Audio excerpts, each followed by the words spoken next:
Yes, I did do the double feature of Barbie and Oppenheimer, but not because a lot of other people are doing it. I did because I had to. Well, one, I'm usually at 2 movies on Thursday anyway, and then this particular weekend, I am at a convention, so I couldn't really go see anything this evening. And I wasn't the only one in the theater who was seeing both. I was standing at concessions talking to the employee, and then a dude behind me goes, "Oh, hey, did I just overhear you saying you're at both Barbie and Oppenheimer?" I'm like, "Oh, yeah. And he goes, "Me too, brother." It was a packed house, but thankfully it looked less weird me being at this one by myself than when we went to go see that animated Barbie movie at like 10 in the morning and we're the only ones there. This one follows a formula you've seen before. It's a toy property. It has to do with the toys being in their own magical land. It involves the real world. It has a character having an existential crisis. The owner of the toy comes into it. Sure, the go-to template for this could be something like the Lego movie, but come on, where's the ugly dolls comparison? In terms of toy movies that involve the characters going to the real world, this was also around when I was a kid. Hello, Masters of the Universe? Hell, this probably would have been a canon film in the 80s. The Los Angeles they go to is about as sinister as the one in Death Wish 2. However, the gangs in Death Wish 2 were more original with their creepiness. This one has construction workers actually saying, "How about some fries with that shake?" The movie does have a ton of laughs in it. The dynamic of Margot Robbie and Ryan Gosling is very funny, and both have a tremendous amount of comedic timing. Ryan Gosling gave me my biggest laughs here. I laughed so much whenever horses were mentioned too. It's not 100% a musical, but sort of in parts, and shot like one as well. The cinematography is gorgeous, in almost this dystopian sci-fi movie kind of way. The more it went on, the more it felt like someone playing Don't Worry Darling with their Barbies, and made it a better movie than Don't Worry Darling. It has fun with what people love about Barbie, and also what criticisms people may have about it. I like that when they go to the real world, it isn't a completely realistic setting. There's still an element of cartoonishness to it, to where it makes sense that in this universe, there's a portal that can send you to Barbie Land, and not that many people are surprised by it. Plus, when they do go to the real world, it isn't just to be cheap, like, oh, we have a small budget, so we can only spend so long in Barbie Land. No, they're in Barbie Land way more than they're in Los Angeles. There is a lot to like about this movie, and that's just it. I did like it. Did I love it? No. It's a clever movie, but one that's so clever to where it doesn't know when to pull back in several areas, which makes it very heavy-handed. Like, which messages do you want in this? All of them.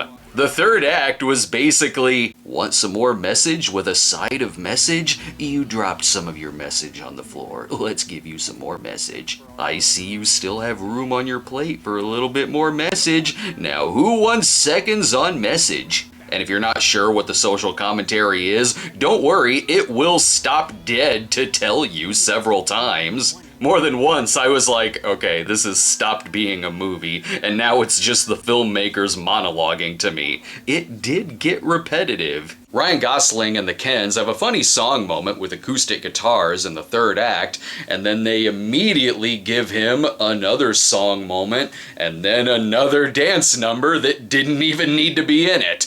I kept forgetting about the Will Ferrell corporate character. He'd disappear and then randomly pop back up like even the movie just remembered he was there. After a while, I was asking, did he even need to be here? There's a daughter character who manages to get more unlikable and eye-rolly with each line she has. Sure, it has fun with the criticisms, but there was a moment I did wonder, do the filmmakers even like this property? It also has so many endings. I'd think we were done, and then a character would show up and we'd have to devote time to that. Then another would show up and we'd have to devote more time to that. It did pay off though, because the last joke in it is very funny. There will be a ton of people who love the hell out of this, and there will be people who hate it too. But me, I thought it was an okay B. It had just enough big laughs in it for it to work for me, even if I wish it took another pass through the editing room.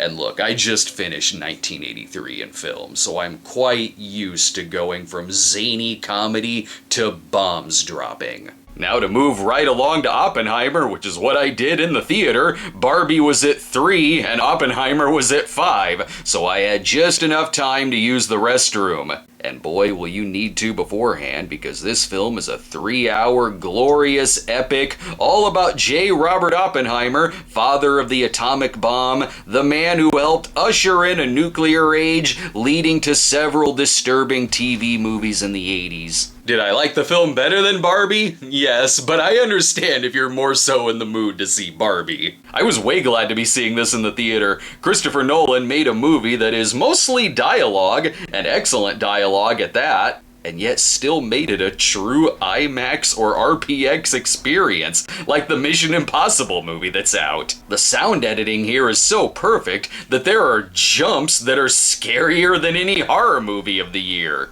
The structure may be hit or miss for some people. It is one that jumps around a lot, and quickly too. There may be some scenes in this longer than a few minutes, but not a lot. But that's one of the things I loved about it, and what really made it stand out for me. It's more so something like JFK a little bit. The structure felt necessary to its subject matter, as it's a real pressure cooker of a film. The different acts start out feeling a little random, but there is a natural progression to this. All of these little pieces do come together, and the tension just builds and builds. The sound gets louder, anxieties are skyrocketing, footsteps get louder, there's inner conflict going on with sounds of explosions, to where I was like, shit, this political hearing is intense. Scenes aren't just randomly placed for the sake of being random and out of order, like something like Gotti. Here it's edited together in a way to where I still knew what was going on, what time period we were in, and what point of view we were in, helped by the way scenes are shot and also the use of black and white in some cases. There's a part where he has to give this propaganda-like speech to a cheering crowd, and it's one of the best edited sequences I've seen all year. I also love gigantic cast movies like this, like JFK, where through all of it, you don't know who is gonna turn up next. We'd be 2 hours in and I'd be like, oh shit, James Remar is in this. The scene where the bomb goes off is stunning, and I was also sitting there like, wait, is that Josh Peck? Every performance is flawless, and I loved any time one of them came on screen. The 3-hour length will hit people differently, for sure, but for me, I didn't feel the running time. The last 30 minutes of Barbie felt way longer to me than anything in this film, but because of its structure and how it jumps around, that can sacrifice character.